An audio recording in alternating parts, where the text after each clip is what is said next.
대강절 둘째 주일입니다. 성찬절이 되기까지 4주간 대강절 아기 예수를 기다리는 계절입니다. 이 기다림을 매주일 소망의 촛불, 사랑, 평화, 기쁨 하나씩 켜가는 거죠. 그 빛이 밝혀지면서 어둠의 빛, 죽음의 생명, 미움의 사랑, 분쟁의 평화로 오시는 주님을 우리가 기대하는 것입니다. 우리는 예수님을 그리스도라고 고백합니다. 헬라어로 그리스도고 히브리어로 메시아입니다. 기름 부음 받은 자인데 그 의미는 우리를 구원하리시리, 구원자란 뜻입니다. 그러니까 그리스도가 메시아가 온다는 것은 너를 구원하시리가 오신다, 이런 선포입니다. 근데 오늘 본문은 메시아 예수님이 오셔서 하실 목회의 내용을 제시하고 있습니다. 주의 성령이 내게 임하사 가난한 자에게 복음을, 포로된 자에게 자유를, 눈먼 자에게 다시 보게 함을 전파하사 눌린 자를 자유케 하고 주의 은혜의 해를 전파하게 하려 하심이라. 이것이 예수님 목회의 대선언입니다. 이 목회 대선언은 레위기 25장에 기록된 신년의 선포를 예수님이 그대로 선언하시는 겁니다. 신년은 안식일에서 나온 겁니다. 십계명에서 안식일을 거룩하게 지키라는 계명은 하나님 창조 목적과 출애굽 정신의 가장 근본이 되는 사상입니다. 하나님의 자녀들이 하나님 만드신 창조 세계를 기뻐하고 즐기고 그리고 노예처럼 사는 게 아니라 거룩한 하나님이 허락하신 쉼을 얻는 것이 창조의 목적이고, 하나님이 창조의 목적을 배반하는 노예의 삶에서 해방하는 겁니다. 바로 이 생명, 해방, 자유, 희망이 안식일의 목적입니다. 그리고 이 안식일의 종착점에는 신년, 주빌리가 놓여 있어요. 우리 교회 맨하탄 청년 선교센터를 주빌리 미니스트리 센터라고 해요. 우리 기도원 농장을 주빌리 리트리 센터라고 한 게 이 신년의 의미를 생각해서 그런 겁니다. 안식일은 7일 되는 날 쉬는 것, 안식년은 7년 되는 해 쉬는 겁니다. 이 안식년이 7번 지난 다음에는 50번째 해를 신년이라고 하는데, 이때는 모든 빛이 탕감되는 거예요. 감옥문이 열려서 죄인들이 다시 고향으로 돌아가고 모두 새롭게 살 수 있는, 새롭게 여의 땅하고 뛸 수 있는 기회가 주어지는 겁니다. 레위기 25장 10절에서 그래서 50년이 되는 이 해를 너희는 거룩한 해로 정하고 너희 땅에 사는 모든 사람에게 해방을 선포해라. 이 해는 너희가 신년으로 지킬래이다. 그런데 이 신년의 정신을 담아낸 예수님 목회 대선언이 교회에 주는 선교적 사명입니다. 예수님이 이 땅에 오신 목적선은 제일 먼저 가난한 사람들에게 복음을 전하러 왔다고 하셨어요. 마태복음 5장에 보면 하늘나라는 심령이 가난한 자들의 것이라고 했어요. 마태복음이나 요한복음에 보는 많은 경우 심령이 가난한 자로 표현되지만 누가복음에서는 그냥 가난한 자로 되어 있어요. 그러니까 영적인 가난만도 아니고 경제적인 가난만도 아니고 둘 다 포함된다고 생각할 수도 있는 겁니다. 처음 교회에 나오는 분들의 대부분은 심령이 가난한 사람들입니다. 그런데 교회 오래 다니게 되면 배부른 교인들이 돼요. 배부른 사람들이. 하나님 말씀 귀한 줄 모르고 은혜 받는 마음이 말라버리게 되는 위험에 빠지는 겁니다. 오래전에 조지아 남부 한인들이 거의 살지 않는 동네 하나밖에 없는 교회를 다녀왔던 제 친구가 제가 이런 말을 한 적이 있어요. 평범한 교회에 다닌다는 것이 이렇게 큰 은혜인 줄 난 몰랐다 그래요. 시카고에 자기가 살 때는 교회가 수백 개 있으니까 자기 마음에 맞는 교회를 골라 다닐 수 있는 옵션이 있다고 생각을 한 거예요. 근데 사방팔방 2시간 반경 거리에 한인교회라고는 하나밖에 없는데 목사 설교도 대단한 거 기대하지도 않는데 평범하기만 하면 좋은데 매주일 설교 듣는 게 정신적 고문이었다고 그러는 거예요. 그 목사님이 아주 단순한 분인지 그 교회 분들의 다수는 그 플리마켓, 그러니까 벼룩시장에 가서 금토일을 일해서 먹고 살아야 되는 사람. 그러니까 남자들은 특별히 주의를 지키기가 어려워요. 그런데 1년에 한두 번은 연휴가 있으니까 플리마켓을 문을 닫으면 그때 기도라고 교회 오는 거예요. 1년에 한두 번. 그러면 이때다 하고 그 목사는 주일 성수 안 지킨다고 야단친대요. 무슨 말인지 아시겠죠? 이때다, 이날 주일 성수를 가르쳐야 된다. 우리 친구가 야, 니네 목사들은 어찌 그렇게 센스가 없냐 그래. 네? 근데 그 친구가 시카고로 돌아와서는 교회 생활하면서 그 이후에 불평 한마디 없이 감사하게 교회 생활을 했어요. 가난한 심령이 된 거예요. 예수님은 성령이 내게 임하사 가난한 자에게 복음을 전하게 하신다고 했지, 가난한 자들에게 돈을 준다고 하지 않으셨어요. 가난한 사람들 돈 필요하죠. 그런데 가난한 사람을 구제 대상으로 보지 말라는 겁니다. 구제 대상이 아니라 당당한 하나님 나라의 주인으로 살게 해야 된다는 거예요. 얼마 전에 페이스북에 이런 글을 올라온 걸 봤습니다. 어렵고 힘든 사람들 도와주면서 좋은 크리스천이라고 만족하지 말아라 그랬어요. 어렵고 힘든 사람들이 자부심 가지고 행복하게 살아갈 수 있도록 나라의 법을 만든 일을 하는 크리스천 되라 그렇게 썼어요. 많은 경우 좋은 크리스천이라는 미명 아래 자기 만족적인 선행의 교만과 위선의 위험이 우리에게 얼마나 많은지 몰라요. 교회에 많아 이런 거예요. 여러분 옛날에 그 영화 기억은 안 나요. 근데 영화 그런 대사 나오죠. 야, 남편한테 여자가 그러잖아요. 형사 남편한테. 야, 우리가 돈이 없지 가오가 없냐 임마 그래요. 부인이 남편한테. 돈이 없지 가오가 없냐 그래. 돈이 없다고 인격이 없거나 행복하지 않은 거 아닙니다. 다시 말씀드립니다. 돈이 없다고 인격이 없거나 행복하지 않은 거 아니에요. 유럽을 통일했던 알렉산더 대왕이 디오게네스, 그리스의 현자인 디오게네스의 얘기를 듣고 참 대단한 훌륭한 지혜가 있는 사람이란 말을 그를 찾아가요. 말이 올라타서 디오게네스가 앉아서 이렇게 묵상하고 있는데, 디오게네스, 네가 원하는 거 말하면 다 들어주겠다 그런 거예요.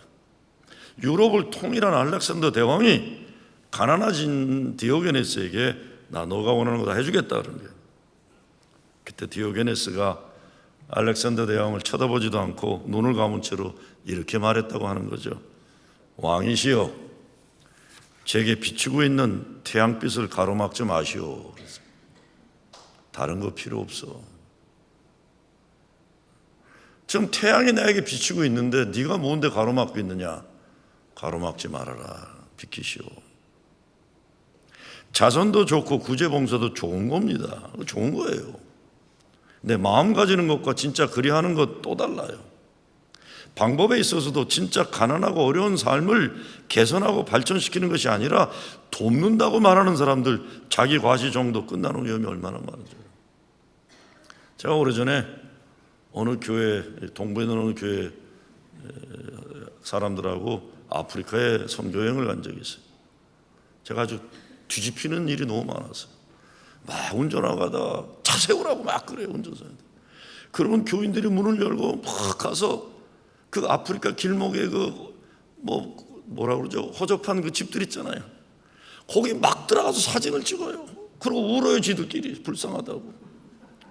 홍인 사람들은 깜짝 놀라가지고 거기 멀쩡하게 살고 있는데 이 미국에서 온 이상한 사람들이 막 사진 찍으면서 울어요, 불쌍하다고.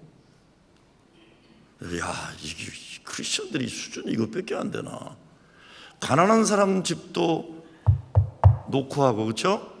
들어가도 되겠습니까? 그리고 앉아있죠. 왜 사진을 찍어요? 가난한 나라 애들은 막 사진 찍어도 되는 거예요? 내가 아주 우리 딸이 같이 갔다가 아주 그냥 졸도를 하고 마시더라고요. 뭐 이런 사람들이 다 있나 그래, 이런 사람들이요. 왜 예수님은 자기가 가장 가난한 사람을 위하는 것처럼 말하던 가룟 유다를 도둑놈이라고 하셨는지 우리가 생각해 봐야 돼요. 예수님의 12제자 가운데 11명은 갈릴리 뱃사람들이 못 배운 것들이에요. 그 중에 배운 갈릴리 사람이 아닌 사람 하나가 가룟 유다예요. 근데 가룟 유다는 자기가 가난한 사람을 가장 위하는 것처럼 행동했어요. 근데 그가 예수를 배반하잖아요. 오병이어와 같은 기적이 일어날 때 흥분했어요. 가룟 유다는 야, 이 군중을 움직일 지도자가 드디어 나타났다. 그리고 가난한 사람들에게 무상계 배급을 해야 하는 시대가 도래한다고 주장한 그가 옥합을 깨어 예수님 발에 붓고 자기 머리로 발을 씻긴 여인을 칭찬하는 예수님을 보고 분노해버리는 거예요. 이때부터 예수를 배반하기로 근 은 30냥에 예수를 팔아낸 게, 이 가룟 유다가 우리에게 큰 도전입니다. 이 가룟 유다가 이상적인 사회를 건설해야 된다 사는 사람들, 사회혁명가들, 그리고 선한 일 좋아한다고 생각하는 크리스천들에게 큰 도전이 아닐 수가 없어요. 그렇다면 가난한 자에게 복음은 뭐겠습니까? 공동번역으로 보면 오늘 말씀이 보다 가슴에 가깝게 오는데 이렇게 되어 있어요. 억눌린 자들에게 복음을 전하여라. 찢긴 마음을 싸매주고 포로들에게 해방을 알려라. 옥에 갇힌 자들에게 자유를 선포하여라. 야훼께서 우리를 반겨주실래. 우리 하나님께서 원수 갚으실 날 이르렀다고 선포하여라. 슬퍼하는 모든 사람을 위로하여라. 이렇게 되어 있어요. 하나님의 자녀들이 하나님 사랑과 은혜 가운데 살지 못하고 존엄이 파괴당하고 죄의 속박에 살게 되는 그 모든 것들로부터 자유케 하는 일을 교회가 하라고 하는 겁니다. 이것이 사탄적인 문화일 수도 있고 악한 제도 시스템일 수도 있고 죄에서 용서받지 못한 지옥으로부터 해방일 수도 있어요. 이 모든 걸 다 합쳐서 구원, 살베이션이라고 말하는 겁니다. 베드로와 요한이 성전 문 앞에서 평생 거지 노릇하던 안준뱅이에게 내게 은과 금이 없으나 그랬어요. 내게 있는 것을 내게 주노니 나사렛 예수의 이름으로 일어나 걸으라. 일어나 걷고 예배당에 들어가 하나님께 찬양하는 하나님 역사의 복음을 증거하는 거예요. 예수 복음을 온전히 증거하는 교회 될 때에 가난한 자들이 이렇게 세움받고 하나님 자녀가 누릴 존엄과 특권을 누리게 될 것입니다. 가난한 자들은 오늘 본문에 나오는 묶인 자들, 눈먼 자들, 눌린 자들 다 포함하는 거예요. 하나님 없이 살 수 없는 자들이에요. 이 세상은 말할 것도 없고 우리 주위에도 여러 모습으로 이런 인생을 사는 사람들이 얼마나 많습니까? 하나님 없이는 살 수 없는 사람들. 예수님의 가난한 자에게 복음을 전하는 성령의 역사하심은 은혜의 해를 선포한다 그랬어요. Acceptable year of the Lord. 하나님이 우리를 용납해 주시는 해다. 그래서 희년의 선포는 빚진 사람들이나 노예들, 죄수들을 모두 빚을 청산하고 자기 고향으로 돌아가 살 수 있도록 새 기회를 주는 역사입니다. 이것 때문에 지금도 하고 있는 건 노스캐롤라이나인가 뱅크 오브 아메리카 은행 앞에 목사들이 데모예요. 데모 내용이 아니에요. 끊임없이 크레딧 카드 이자율을 줄여라 이겁니다. 왜? 크레딧 카드 이자율이 높은 사람이 돈이 없는 사람들은 높아요. 그러니 이게 악순환이에요. 그러니까 뭐 3.6으로 줄이든가 5로 줄이라고 지금 목사들이 되면 이게 악순환의 역사로 좀 끊어야 된다는 거예요. 인생 현실이 같이 시작해도 요 땅하고 같이 시작하지만 뛰다 보면 뒤척치는 사람도 있고 앞서가는 사람도 있는데 인생 자체도 좀 쉬었다가 다시 또 요 땅을 해야지 맨날 앞에 가는 놈만 앞에 가면 이게 무슨 재미예요 그게요. 너 혼자 놀아라 이렇게 되는. 근데 이게 앞에 뛰면서 노는 거예요. 다 걸머지고 미국도 마찬가지지만 부의 축적은 소수들이 다 가지게 되는 거예요. 이게 무슨 재미예요. 어느 때가 되면 다 없는 사람 다시 시작하게 하고 있는 거 좀 뺏어가지고 좀 나눠라. 제가 뭐 워렌 버핏도 그러더라고요. 빌 게이츠도 그러고 부자들에게 좀 텍스를 많이 내게 해야지. 이 나라 세금 정책은 부자들일수록 세금 혜택이 이렇게 높은 게 말이 되냐 이런 거예요. 그래서 어떤 사람은 남의 종노릇하고 감옥에 갇혀 살았는데 하나님 신년의 선포를 하심으로 50년 되는 해에는 모두 다시 시작할 수 있게 하자. 그런데 이스라엘 역사에 이 신년을 실천했다는 기록은 한 번도 없습니다. 실천 못했어요. 우리 교회도 은혜의 해를 선포하는 교회의 역할을 감당해야 됩니다. 가깝게는 나 자신, 우리 가정, 우리 교회에서도 다시 시작하는 기회를 서로에게 주는 거예요. 우리 지역사회에서 가난한 이웃들에게, 억압받은 이들에게, 죄인들에게 새롭게 시작할 수 있는 기회를 마련해주고 궁극적으로는 그들에게 예수 구원의 복음을 증거하는 교회 되는 거예요. 얼마 전에 뉴욕의 어떤 목사가 뭐 이렇게 됐는데 제가 뭐 좀 관계를 했더니 밖에서 공격을 해요. 목사님 그 인간 이거 아시지 않습니까? 그래서 그게 몇 년 전 얘기인데 아직도 얘기 아니야. 그래서 그게 몇 년 전 얘기인데 내가 몰라서 그렇거든요. 그만 좀 해라, 똑똑한 사람들이요. 그래서 이게 똑똑해갖고 남의 죄만 기억하고 사는 거예요. 네? 그만들 좀 해라. 그 사람 이미 대가를 치렀다. 그만한. 사람 죽일 필요 있냐 뭐가. 네? 근데 교회 참 애매한 곳이에요. 왜 애매합니까? 인간들이 모여있는 집단인데 예수 그리스도의 몸이라고 그러니 이게 얼마나 괴리가 커요. 아이고 우리 뭐 담임 목사님 저까지 포함해서 우리 알잖아요 얼마나 시시한 인간들인지. 그렇죠? 아이고 우리 교회도 마음 씀씀이 쓰는 사람들 어째 그렇게 못돼 먹었어요. 교회 오래 다닌 사람들인데. 내가 이 이야기하면 우리 집사람이 그래요. 당신도 못돼 먹었으니까 그렇지 그러는데, 아이고 어떤 때 내가 목사로서 어째 저래 저 아줌마는. 저 아저씨는 왜 이렇게 못돼 먹었어. 근데 우리 교회는 주로 아줌마들이 많이 못돼 먹었더라고 내가 보니까. 그런데 이 사람들이 교회를 만들어가는 거 아니에요? 이게 얼마나 힘들어요. 그래서 어떤 사람들이 이렇게 얘기해요. 교회란 회원될 자격이 없는 사람들만 회원될 자격이 있는 유일한 집단이다 그랬어요. 그러니까 교회 다니면서 잘난 체 하지 말라는 거예요. 자격 없는데 자격을 준 거예요. 자격 있는 사람은 교인이 아니에요. 그 말입니다, 여러분. 마틴 루터 킹 목사가 이렇게 얘기해요. 교회는 성자들을 모아놓은 박물관이 아니라 죄인들을 모아놓은 병원이다 그랬어요. 왜? 고침받아야 되니까. 대부분의 건물이나 개인 땅에 보면 파킹장에 이곳에 허락 없이 들어오는 자 엄벌에 처한다. Trespassers will be prosecuted 이렇게 써 있었죠. 근데 브롱스에 어느 교회에 이런 경고문이 붙어 있었어요. 이곳에 허락 없이 들어오는 자는 용서받을 것이며 환영받을 것이다 이렇게 됐어요. Trespassers will be forgiven and welcomed 이렇게 했어요. 교회의 원칙이 이거라는 거예요. 그런데요, 제가 뉴욕에 와서 목회하면서 특별히 프러싱에서 목회하면서 보니까 교회 건물에 아무나 막 들어오고 그렇게 할 수가 없어요. 지난 수요일 날 이 의자 바닥 사세르게 왔잖아요.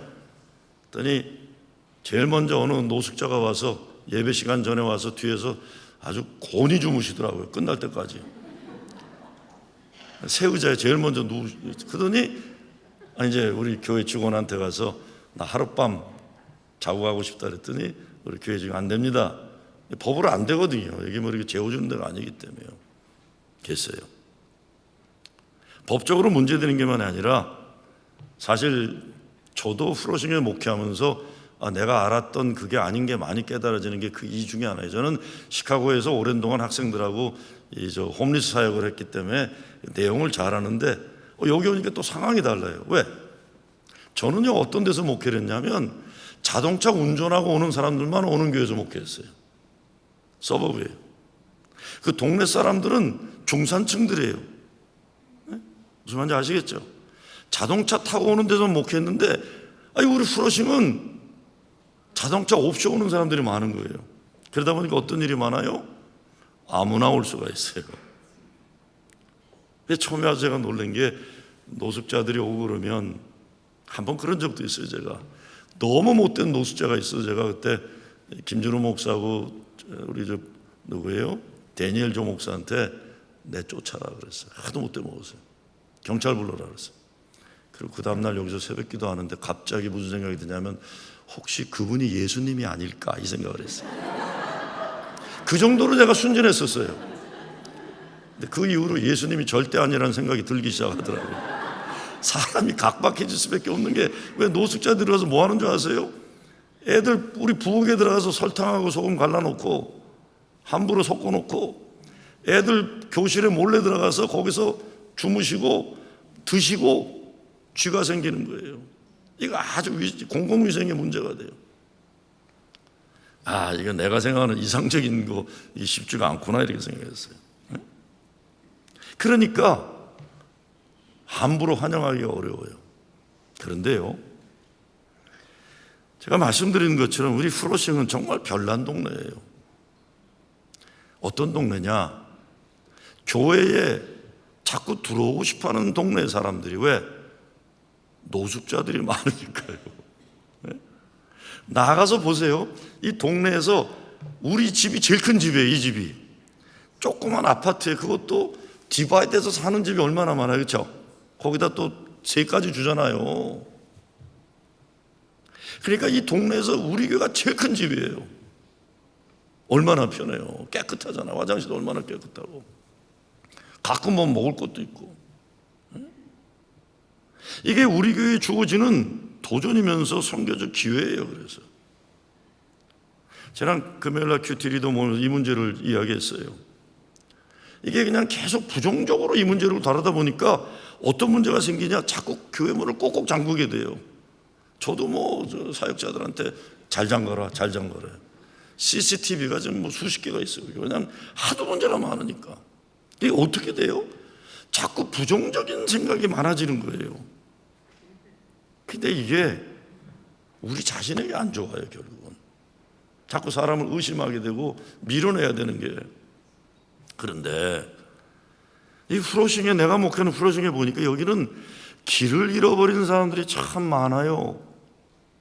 길을 잃어버린 사람들이 교회에 오고 싶어 해요. 그래서 새벽에도 수요예배도 불을 좀 환히 밝히라고 그랬어요. 우리 교회 구조는 아는 사람만 들어오게 돼 있어요. 특별히 새벽 기도나 수요일날 어디가 입구인지 분명하지가 않아요. 그래서 길을 잃어버린 사람들이 이제 옆에 이제 소예배실도 기도실로 잘 꾸미게 되면 그냥 웬만한 때는 와서 길을 잃은 사람들이 들어와 앉아있다 가게 한다든가, 아니면 뉴욕에 오니까 집이 없는 사람들이 들어오고 싶어 하는 거예요. 제가 처음에 뉴욕에 왔을 때 여기 몇몇 목사님들이 저한테, 그 목사님, 뉴욕에는 집을 찾는 사람들이 많습니다. 그래요. 집은 교회를 얘기하는 거예요. 방황하는 사람들도 많고. 이거 골치 아픈 거예요. 이 교회에 들어오고 싶은 사람이 많다는 거는 골치 아파요. 왜? 들어오고 싶은 사람들이 뭐 삐까뻔쩍해서 좋은 양복 입고 헌금만 있는 사람이 들어오는 게 아니에요. 골치 아픈 거예요. 그런데요, 이거 엄청난 하나님의 은혜입니다. 교회 가운데 우리같이 이렇게 하나님의 선교적인 과제와 이 은혜를 이거 선물이에요. 선물. 그렇죠? 진짜예요. 생각해 보세요. 서버브에 좋은 동네 이렇게 와서 이게 옷 잘 입고 문제 별로 없는 것 같이 폼 잡는 사람들 모여가지고 우리가 얼마나 아름답고 우리가 얼마나 훌륭한가 하는 이런 교회보다 길을 잃어버린 사람들, 집을 찾는 사람들이 오고 싶어하는 곳에 있다는 것은 교회란 입장에서는 어마어마한 하나님의 은혜가 아닐 수가 없어요. 문제는 역량이 없으면 짓눌리지만, 여러분, 우리 교회가 왜 역량이 없어요? 마음이 없는 것뿐이겠죠. 의지가 없는 것뿐이겠죠. 사실은 시간들이 없는 것도 사실이에요. 그건 내가 인정해드려요. 그런데 어떻게 해서라도 작게라도 뭔가 긍정적인 선교적 방안을 마련해야 돼요. 제가 제일 마음의 부담이 우리 저 비전센터예요. 저 수백만 명 주고 줘놓고는 주말에 겨우 쓰고 말아요. 네? 난 늘 부담해요.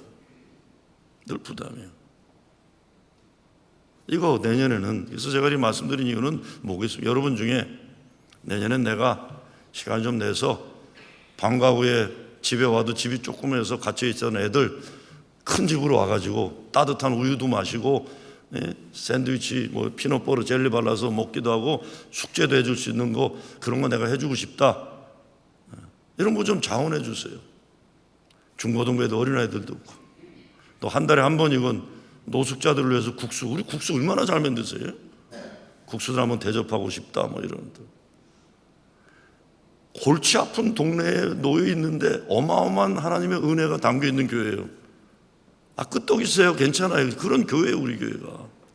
너나 잘해라 하는 식으로 저를 보지 마시고, 저는 얼마나 감사한지 몰라요. 여기는 찾아오잖아요, 교인들이. 그렇죠? 찾아오잖아요. 교회를 역할적인 면에서 볼 때 교회에서 일어난 일들을 캐리그마, 디아코니아, 코이노니아로 나눠요. 캐리그마는 부활하신 주님을 선포하는 거예요, 예배 가운데. 디아코니아는 하나님 말씀의 양식을 먹은 사람들이 세상에 나가 예수 구원의 복음을 증거하는 거예요. 그래서 어떤 증거예요? 천국의 밥상을 초대하는 게 우리끼리만 먹는 게 아니라 빨리 오서 같이 먹읍시다 하는 거예요. 같이 먹읍시다. 코이노니아는 이렇게 세상에 나가서 디아코니아를 선교, 구제, 봉사를 실천한 사람들이 예수 사랑 안에서 더불어 성도의 교제를 나누는 거예요.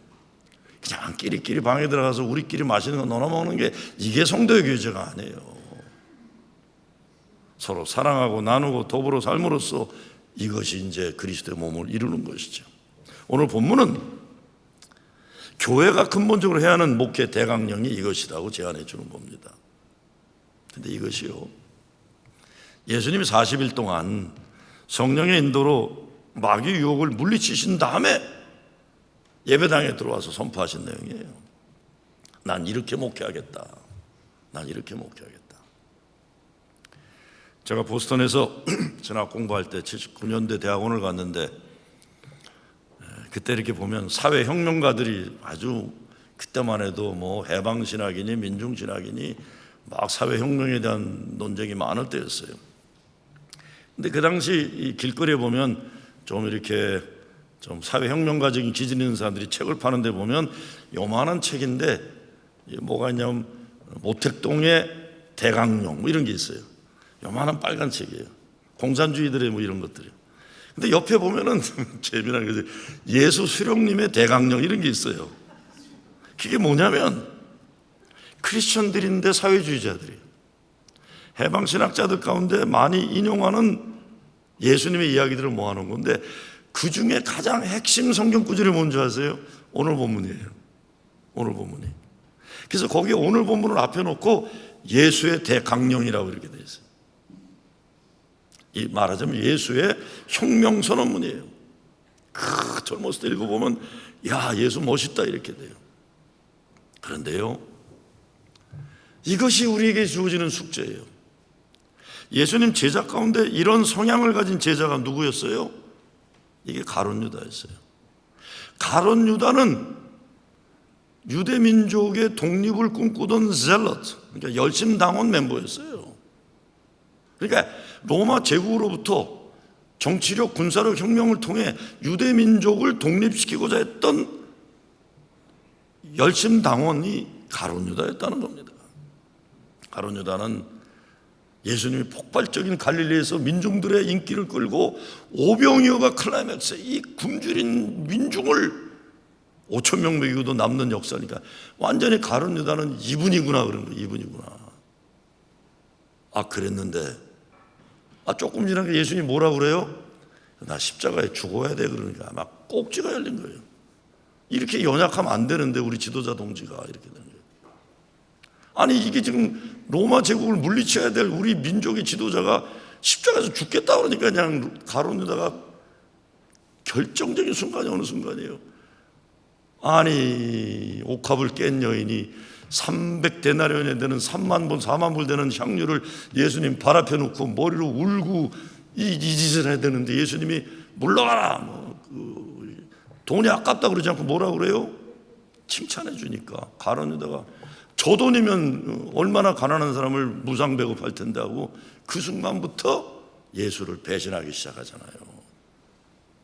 이게 우리에게 오는 도전이에요. 왜 이런 문제가 생기냐는 거예요. 교회가요, 정치적으로 좌로나 우로나 이용당하는 일 없도록 조심해야 됩니다. 교회는 시대적 요구와 사명을 당연하게 중요하게 여겨야 하지만 시대의 요구를 뛰어넘어야 하는 영원성이 있는데 이걸 놓치면 큰일 나요. 그래서 중요한 것이 오늘 말씀을 시작해 보게 되면 주의 성령이 내게 임하사라고 되어 있어요. 이것이 전제입니다. 예수님 목회의 내용 이전에 주의 성령의 임하심이 있었다. 이것은 교회의 모든 일은 하나님이 허락하시는 능력에 의지해야 한다는 것을 말해주고 있는 거예요. 먼저 우리 모두가 성령 충만과 성령의 인도 따라 움직이는 교회가 되어야 한다는 것입니다. 예수가 구세주이심, 그 신앙 고백의 바탕 위에 굳건히 서 있는 교회가 되어야 된다는 거예요. 오늘 여러분이 예배 오신 것 우연이 아닙니다. 인간의 노력만으로는 여기까지 못 오게 만들 세상 유혹과 이유와 구실과 핑계가 수도 없이 많아요. 여러분, 마귀가 제일 열심히 일하는 시간이 언제인 줄 아세요? 마귀가 제일 열심히 일하는 시간이 예배 시간에 조는 시간이 아니고요, 주일날 아침이에요. 주일날 아침. 교인들이 막 교회 가려고 하면 그때부터 열심히 일한다는 게, 못 가도록. 이 유유, 핑계, 구실, 시험 들게 해서. 그러니까 여러분이 이 예배 자리에 와 계신다는 것은 우연이 아니라 성령이 길을 열어서 인도하신 거예요. 예수 목회 대선언에 앞서서 성령의 역사가 임했다는 것이 우리를 일반 사회 개혁가들과 구별해야 되는 중요한 초점입니다. 이상적인 세상을 꿈꾸는 사람들이 많이 놓치는 문제가 인간에게 존재하는 죄를 인식하지 않으려는 거예요. 아무리 의로운 사람도, 아무리 선한다는 사람도 죄에서 자유롭지 못해요. 사회 의식이 바뀌면 사회가 바뀐다고 생각해요. 사상이나 이념교육을 철저히 시킴으로 사회주의 이념이 실현되는 공산주의 사회가 이루어지면 유토피아가 건설된다고 생각해요. 그러나 이미 역사는 인간 세상의 현실은 그렇지 않다는 걸 증명하고 있어요. 인간에게는 죄의 문제가 있어요. 스스로 구원하지 못하는 죄가 있어요. 교회도 사회봉사 많이 하고 사회 정의한다, 좋은 일 한다고 들떠 있을 때 가장 무서운 교만의 열매가 싹 트는 겁니다. 하나님의 역사, 성령의 역사를 가로막아요. 교인들도 본인이 남보다 착하고 의롭고 선한 일을 많이 한다고 생각하는 사람들이 실상은 하나님의 역사를 가로막는 죄에 빠지기가 얼마나 쉬운지 모릅니다. 교단도 보면 그래요. 교회는 이래야 된다, 교단은 이래야 된다, 이상적인 말을 많이 하는 사람들이 교회를 더 어렵게 만들 때가 많아. 왜?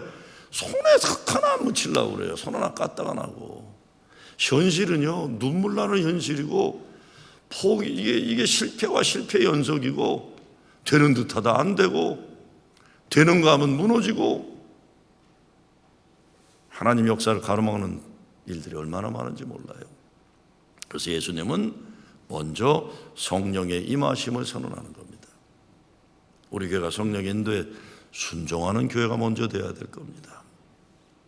우리가 겸허하게 역사를 보아야 하는 것은 성령에서 제시한 그 희년이 온전히 이루어진 역사가 인간 역사에 없었다는 거예요. 제도가 바뀌고 사람들이 열심히 한다고 해도 근본적인 문제는 해결되지 않아요. 제가 이걸 보는 게 소비에트 유니언, 소련 연방주의가 무너지면서 제일 먼저 등장한 게 인종차별이었어요. 기억나실 거예요. 소련이 무너지면서, 사회주의 구조가 무너지면서 우즈베키스탄이나 카자흐스탄, 여기에 고려인들이 얼마나 고생을 했어요. 그렇게 이념과 사회주의 이념으로 인터내셔널 커뮤니즘, 국제공산사회를 만들면 인종이니 민족이니 다 초월해서 우리는 하나가 된다고 외쳤는데, 소련 제도가 무너지면서부터 중국이나 러시아나 인종차별이, 백인 우월주의, 중국은 한민족 우월주의가 쫙 올라오는 거예요. 이게 뭐예요? 70년 동안 공산주의를 움직였다면서도 그 사회가 부패하기 시작하는데 안 되는 겁니다. 안 바뀌는 거예요, 사람. 성경은 성령이 임할 때 심령이 쪼개져야만 가능하다고 보는 겁니다. 뭡니까 그러면? 우리 예수 믿는 사람들이 세상 정치, 경제 변화에 무관심해져야 하고 세상 소용없다, 우리는 교회 안에 갇혀서 그저 박수나 치고 찬송하고 기도하면 된다, 이 말을 제가 드리는 겁니까? 아니죠. 아무리 좋은 일에도 다 소용없다, 조소적인 태도를 가져야 할까요? 절대로 아닙니다. 예수 잘 믿는다는 것은 사회 정의도, 사회 봉사도, 구제도 다 포함돼요. 우리들도 지난주 말씀드린 것처럼 CNN 히로들처럼 그런 일들을 해야 돼요. 사람을 살리고 생명을 보존하고 어려운 사람을 돕고 아픈 자를 치유하고 억울함 당한 사람들 자유케 하고 우리도 해야 돼요. 그러나 인간의 노력으로 되는 것이 아니라 성경에서 예수님의 선포가 우리에게 주어지는 약속이면서 이루어가야 할 소명이기 때문에 성령의 능력 받아야 된다는 것, 그것 없으면 쉽게 포기합니다. 아니면 잘 되면 교만해지는 거예요. 기본적으로 예수 믿는 사람들이 가지는 신앙은 사람의 힘으로 어떤 새로운 세상을 일으켜보자는 사회운동이나 이념투쟁이 되어서는 안 돼요. 이건 하나님 나라의 역사입니다. 주님이 이끌어가신 역사에 나는 순종한다는 겸손함이 있어야 하는 거예요. 헛된 용기, 인간이 스스로 역사를 좌지우지하려는 자만심에 빠지면 가룟 유다가 되는 겁니다. 우리가 이 세상의 주인인 것처럼 착각하면 그 순간부터 교만해지고 자기 스스로 유토피아를 이루는 하나님처럼 행세하게 되는 겁니다. 우리가 분명히 해야 하는 것은 하나님이 아직도 시퍼렇게 살아계시다는 겁니다. 이 세상과 역사의 주인은 하나님이시라는 것 겸허하게 인정해야 되는 거예요. 사회 정의나 사회 봉사 중요하지 않다면 나쁜 사람들이죠. 예수 믿는다고 하면서 부정부패 앞장서고 가난한 사람들 눈물 흘리게 하고 못되게 노는 인간들 나쁜 사람들이에요. 그런데 마찬가지로 자기 힘으로 세상을 바꾸겠다고 하는 사람들 가운데 좌파나 우파나 바리새인들과 가룟 유다가 있는 거예요. 이 사람들 무서운 사람들 되는 거예요. 예수님 십자가에 박히도록 하는데 배신하고 자기를 정당화하는 사람들 되는 거예요. 그렇기 때문에 우린 희년을 선포하신 분은 예수님이시고 새 역사를 이루신 분은 하나님이시라는 걸 분명히 알아서 겸손하게 주님의 명령에 순종할 뿐입니다. 성령이 임하니라고 했어요. 사람의 뜻과 능력이 이룰 수 없다는 겁니다. 성령의 능력으로. 쉽게 생각하자면 성령 임재에 우리에게 경험이 필요하다. 이것은 우리가 하나님의 품에 안겨서 하나님으로부터 긍휼과 사랑의 마음을 가지게 되는 거예요. 그 체험이 있어요. 은혜의 체험이. 교회 다니면요, 최소한 은혜를 알아야 되고 긍휼의 마음들이 있어야 돼요. 누가 뭐 하면 잘할 수 있다. 너 내가 도와줄게, 기도할게 그래야 돼요. 니까짓 게 뭔데? 그러지 마세요 제발. 누가 좀 실수하면 야 한 번 더 해 임마. 3세번이야 3세번. 그렇죠? 오뚜기 인생이다. 오뚜기 인생. 또 3번 4번 실패하면 야 7전8기야 7전8기. 또 해라. 해봐라. 누가 뭐 하면 그것 봐. 뭐 한 번 잘못하면 야 좀 그러지 좀 마세요 제발 좀. 교회 다니면 마음이 예수님 마음 요만큼은 좀 닮으셔야 됩니다. 그렇게 삐뚤어지고 못돼 먹었고 이러지 마세요. 좀 들으세요. 이제 목사가 이런 소리 안 하도록 좀. 그래서 하나님 품에 안긴 사람은 그 마음을 가지고 세상을 끌어안는 사명을 감당하는 거예요. 성령이 임하셔야 우리가 세상으로 나가서 세상을 품을 수 있는 것이에요. 예수님은 너희들 할 수 있다 뭐 이러지 않으셨어요. 성령 받을 때까지 기다리라 하신 거예요. 그래서 교회가 시작된 거죠. 마지막으로 이와 같은 교회가 되려면 내부와 외부에서 질투하고 방해하는 사람이 생긴다는 것, 오늘 본문 바로 뒤에 22절 말씀에 보면 예수님이 그렇게 신년을 선포하고 나니까 사람들이 뭐라고 그래요? 저 친구 저거 목수 요셉 아들 아니야? 이러는 거예요. 이거 우리가 알던 그 가난한 집의 아들이네. 그래서 그의 능력을 의심하고 나중에 배척하다 29절에 가니까 사람들이 예수를 낭떠러지에 밀어뜨리라고요. 근데 신기하게 예수님이 싸우지도 않고 당하지도 않고 성경 29절 보면 그 가운데로 지나서 가시니라 그렇게 됐어요. 어떤 힘이었는지 사람들이 감히 예수님께 손도 못 댔다는 겁니다. 방해를 하고 무시를 해도 예수님은 자기 갈 길 가셨다. 예수님은 바리새인들의 눈치를 보지도 않으시고 군중의 무지함에 끌려다니지도 않으시고 은혜의 세를 선포하시고 자신의 갈 길을 가셨다는 겁니다. 은혜의 해를 선포할 때 설명하지도 않으셨어요. 선포. 하나님이 원하신 것이 이것이다. 선언. 예수님은 오늘 이 자리에 임한 역사라고 선언하는데 이 선언은 우리에게 내 자신의 가난한 모습과 갇힌 삶, 눈먼 실존을 그대로 가지고 살지 말아야 된다. 새롭게 인생 살아라. 도전해주고 있는 거예요. 오늘 본문은 우리에게 새롭게 사는 인생이 있다고 보여주는 겁니다. 성령의 이끄심에 따라 살아라. 예수 그리스도를 주님으로 섬기고 살아라. 우리에게 가난한 자에게 복음을 전파하는 은혜를 선포하는 교회를 이루라고 하는 겁니다. 오래전에 어느 연속극을 보니까 큰 회사 사장이 돼야 하는 아들이 있어요. 그래서 이제 다들 이사회에서 사장으로 추대하려고 그러는데 실세가 어머니예요. 그래서 아들이 어머니에게 얘기해. 어머니, 제가 사장이 되면 제 꿈은 우리 회사 직원들이 다 잘 사는 꿈을 가져서 제가 가지고 있는 주식의 많은 부분을 회사 직원들과 나누려고 합니다. 그래요. 그랬더니 어머니가 펄쩍 뛰면서 이놈의 새끼 미친놈이라고. 내가 너 사장 안 시키겠다 그래요. 너가 사장 되면 이 회사 망한다, 이 나쁜 놈아. 아들은 회사 직원들과 함께 살아가는 회사 만들려는 꿈을 가지는데 어머니는 사장은 그런 게 아니라고 얘기를 하죠. 사장은 일반 직원들이 넘나보지 못하도록 월급도 수백 배, 수천 배 받아야 되고 같이 밥 먹어도 안 된다. 너 같은 생각하는 아들은 사장의 자격이 없다라고 못하게 하는. 근데 여러분, 메시아가 와서 이룰 세상의 역사는 완전히 개념이 다른 나라가 되는 거예요. 무엇보다 가난한 사람들에게 아름다운 소식, 눈먼 자 눈이 열리고 억압받은 자들이 자유함을 얻고 모든 사람들이 새롭게 소망을 가지고 살 수 있는 그런 하나님의 은혜의 해가 말씀을 듣는 자들 속에 이미 이루어졌다라고 선포하십니다. 이런 세상을 이사야 선지자가 이렇게 노래했어요.